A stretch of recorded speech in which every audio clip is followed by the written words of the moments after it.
You know what they say about nostalgia? It ain't what it used to be. Well, I'm going to put that to the test by looking at me and my model railways over the years.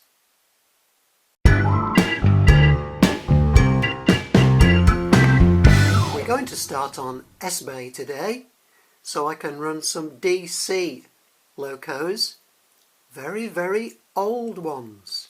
1965, here is the oldest locomotive.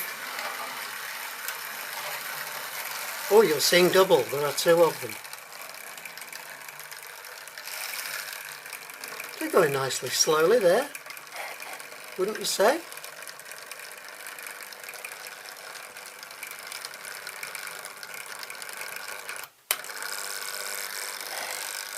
It's the R52 Ginty.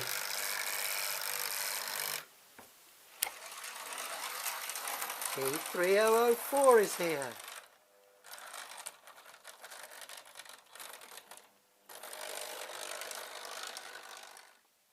Well, it's E3004 now. It was E3001 when I bought it,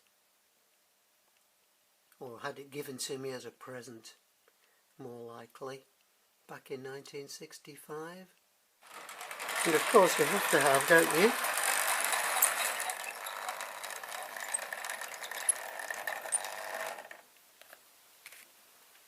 The Flying Scotsman. Well, here comes the last of the decrepit old DC. It's the R157C.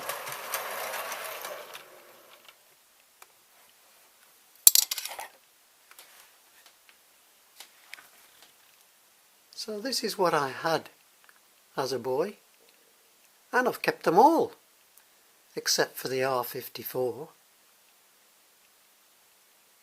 And they're still here and they're still working, but never used, although when S-Bay is finished they might get a bit of use then, possibly.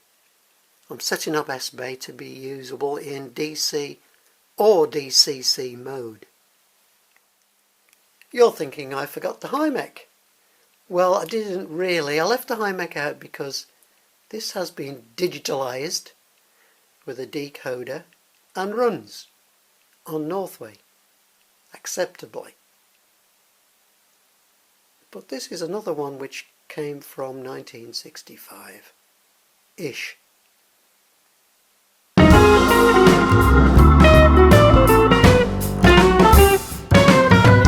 Between 1970 and the building of Northway, didn't really do much running of trains at all, in fact none. But I still had an interest in it. I majorly rekindled my interest in 2007. So here we have a model rail from 2007. Interesting what you can see on the inside. DCC was a relatively new thing, so lots of articles about that. I'm glad I found this page actually, it's quite useful. But I remember reading this in 2007 and thinking, I'll never go to DCC if I ever rebuild my railway. No way. We've a Hatton's advert here. We've a brand new Bachmann B1 there for £53. We've a brand new Hornby Pacific, which is actually a rebuilt West Country, £85. I mean the new Pacifics, the Princess Coronations, which Hornby have brought out, are £180, aren't they? That's 2020 prices. Shows you how things can change in 13 years.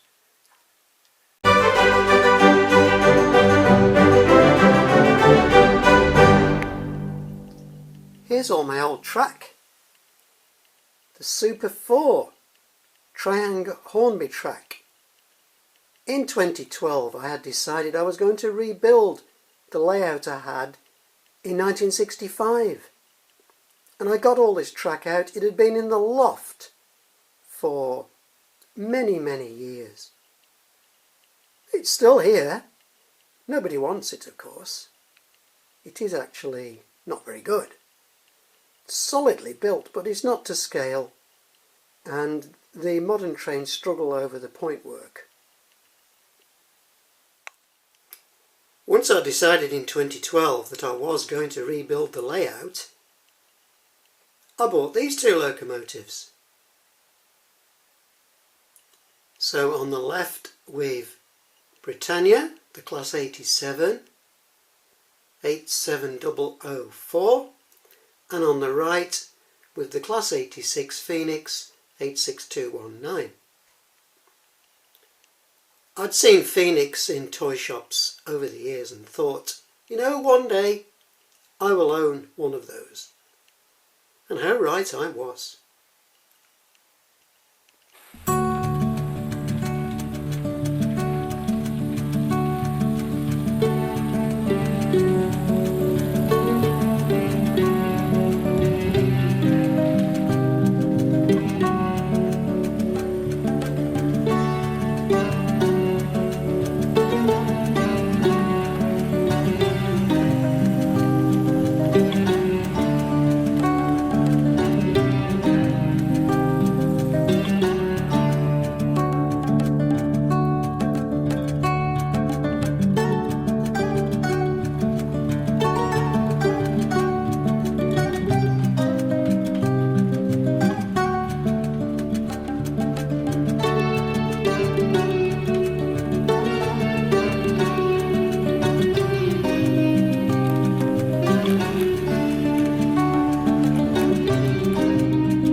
Here's a pile of model railway magazines that I bought between Christmas 2007 and January 2014.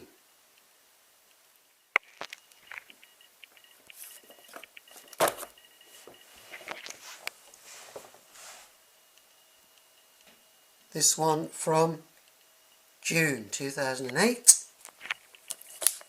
I picked out a page just to show you.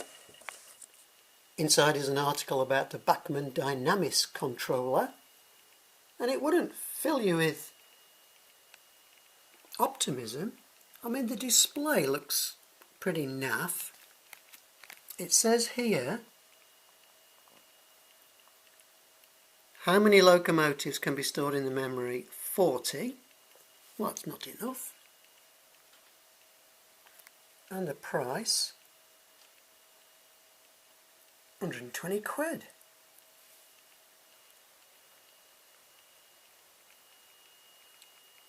So I'm not tempted into DCC there. A bit further down the pile, September 2008. Here we've Hatton's.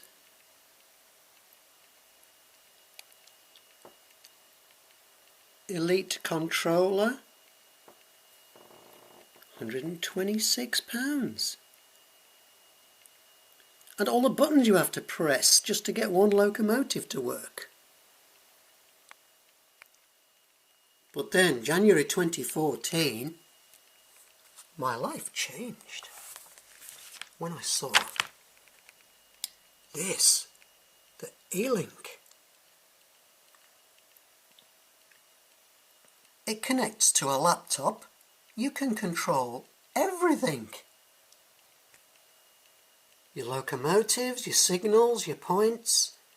You can have up to 10,000 locomotives. Unbelievable. And the price.